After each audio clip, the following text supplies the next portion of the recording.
Mi smo došli u Njemačku tražeći sigurnost. Neki su došli prije 20, 30 godina, neki prošle godine, ali gotovo svi smo došli s istom idejom u glavi. Ovdje je stabilno, ovdje sustav funkcionira, ovdje se isplati ostati.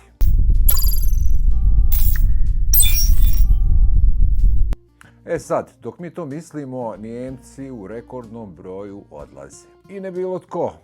Ljudi koji su ovdje rođeni, koji poznaju sustav bolje od bilo koga od nas, koji nemaju jezičnu barijeru, koji nemaju problem s papirima, koji ne moraju dokazivati nikome da imaju pravu biti tu.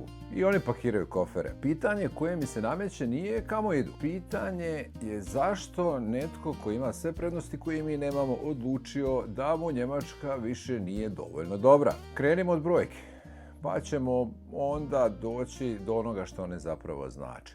Apsolutni favorit je Švicarska. Danas u Švicarskoj živi preko 311.000 njemačkih državljana. Odmah iza Švicarske slijedi Austrija s oko 217.000 ljudi, dok je na trećem mjestu Španjolska sa 142.000.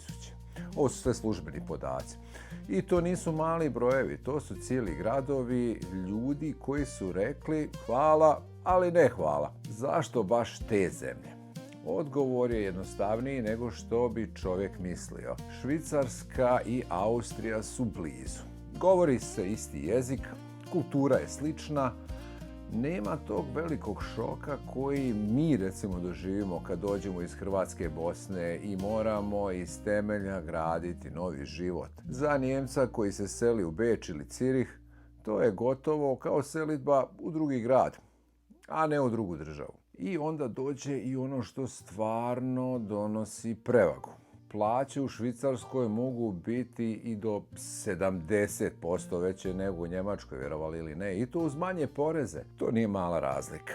To je razlika koja mijenja cijeli životni standard.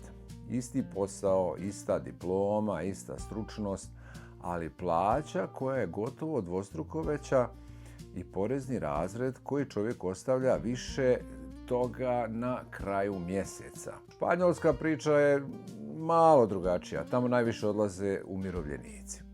Ljudi koji su cijeli radni vijek uplaćivali u njemački sustav, a onda su odlučili da će mirovinu potrošiti tamo gdje je sunce, gdje je život jeftiniji i gdje njihov novac vrijedi više. Nijemac s njemačkom mirovinom u Španjolskoj jednostavno živi bolje nego isti taj Nijemac u Njemačkoj. To govori nešto i o mirovinama i o cijenama života u Njemačkoj, a ne samo o vremenu. Postoji i četvrta destinacija koja se ne pojavljuje toliko u službenim statistikama boravišta, kao što su već navedene Švicarska ili Austrija, ali se stalno spominje kad se priča o Nijemcima koji odlaze. To je Tajland. Ovdje moram biti iskren oko brojke jer one nisu toliko čvrste, da kažem. Procjene koliko Nijemaca danas živi na Tajlandu kreću se od 25 do gotovo 50.000. Razlog te velike razlike je jednostavan. Mnogi tamo žive na turističkim ili mirovinskim vizama. Bez formalne prijave boravka, kako bi recimo imali u Švicarskoj ili Austriji. Ono što je službeno zabilježeno jest da je 2057 Njemaca 2022. godine zvanično emigriralo u Tajland. Dok su se 1092 Nijemca u toj istoj godini vratili. Znači plus je prema Tajlandu. Zanimljivo je da ovdje uopće ne govorimo o jednosmjernom bijegu, nego o stalnom kruženju ljudi koji odu, probaju, pa se ili snađu ili vrate. Ono što Tajland uopće dovodi u ovu priču nije blizina, niti veća plaća, nego cijena života i klima naravno. Za istu mirovinu ili isti prihod život tamo izgleda potpuno drugačije nego u Njemačkoj.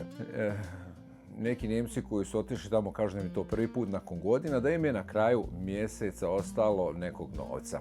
Umjesto da im nestane, prije nego što bi im stigla sljedeća plaća. A ovom ovdje video možete vidjeti kako izgleda na Tajlandu. Do sada ovo sve zvuči kao logična priča o plaćama, manjim porezima, boljem rasporedu vremena, racionalna, razumljiva. No tu dolazi dio koji je zanimljiviji i zbog kojeg ova tema uopće zaslužuje da se snimi ovaj video. Ali ova priča nije samo o novcu. Prošle godine 270.000 Nijemaca izrazilo je namjeru da se iseli, a ove godine očekuje se novi rekord.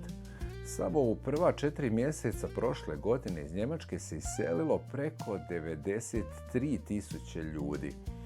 A taj tempo, ako se nastavi, srušit će sve dosadašnje rekorde iseljavanja iz Njemačke još od poslijeratnih godina. I sad dolazimo do detalja koji bi svakoga trebao malo navesti na razmišljanje.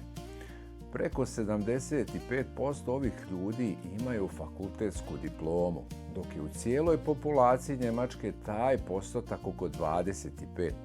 Drugim riječima, ne odlaze ljudi koji nisu imali izbora, kojima je propao posao ili kojima nešto u životu jednostavno nije uspjelo.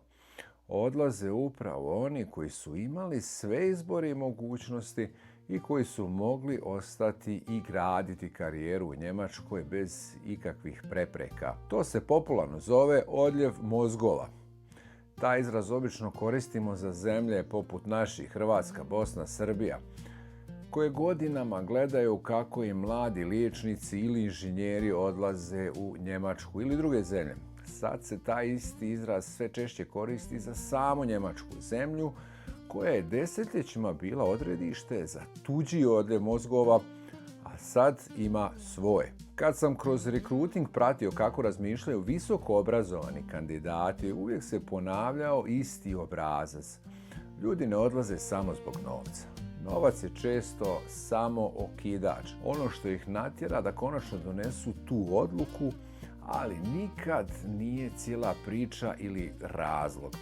Ispod novca gotovo uvijek postoji nešto drugo. Osjećaj da negdje drugdje mogu dobiti više za isti trud ili osjećaj da im ovdje nešto trajno nedostaje. I to potvrđuju i sami iseljenici kad ih se pita zašto su otišli. 42% kaže da su životni uvjeti bolji negdje drugdje. 38% spominje poreze, a 37% navodi političke ili društvene razloge. Jednostavno kažu da im više nije ugodno u vlastitoj zemlji. Ne govore o ratu, ne govore o krizi, govore o atmosferi, o osjećaju, o nečemu što se teško mjeri, ali se vrlo jasno osjeti. Isti obrazac vrijedi i za strane radnike koji su baš kao i mi došli u Njemačku. Desetine tisuća njih svake godine napusti. Kad ih pitaju zašto, glavni razlog nije niti posao, niti plaća, niti birokracija koju svi mrzimo. Glavni razlog je osjećaj da ovdje, unatoč svemu, nikad nisu niti bili stvarno dobrodošli. Ljudi dođu, rade, plaćaju poreze, uče jezik, trude se biti dio zajednice. A onda nakon nekog vremena shvate da se, koliko god se trudili, i dalje ne osjećaju kao da pripadaju ovdje. Da su i dalje očima okoline oni koji su došli izvana. I to se ne rješava boljom plaćom. To je nešto duže i teže od toga. No da budemo pošteni prema brojkama, ovo nije priča o masovnom bijegu sa tonućeg broda. Njemačka i dalje ima pozitivan migracijski saldo koji kaže da više ljudi dolazi nego što odlazi. A većina ljudi, i domaćih i doseljenih, nema konkretne planove za odlazak u sljedećih godinu dana. I ovo nije poziv nikakav na paniku, ali trend je jasan. I važnije od bilo koje brojke u jednoj godini, sve više visokoobrazovanih, sve više onih koji imaju izbor, bira da taj izbor iskoristi negdje drugdje. Sad se vratimo na početak. Mi smo došli tražeći sigurnost. Neki od nas su tu sigurnost i pronašli. Dobro im je. Ne planiraju ići nigdje. Ali ako čak i domaći Nijemci, ljudi koji nemaju niti jednu od naših prepreka, koji ne moraju učiti jezik, koji ne moraju dokazivati svoje pravo da budu tu, počnu masovno odlaziti, to onda nije samo njihova priča. To je pitanje koje bi svatko od nas trebao sebi postaviti. Ne zato da bismo panično pakirali kofere sutra ujutro, nego zato da bismo iskreno procijenili gdje se stvarno nalazimo i zašto smo tu gdje jesmo. Možda odgovor nije da Njemačka propada, možda je odgovor da se Njemačka mijenja sporo, ali vidljivo i da svatko od nas, i domaći i mi koji smo došli izvana, mora sam odlučiti hoće li se ta promjena uklopiti u njegov život ili neće. Na to pitanje ne mogu odgovoriti umjesto vas, ali vrijedi ga postaviti prije nego što ga netko postavi umjesto vas.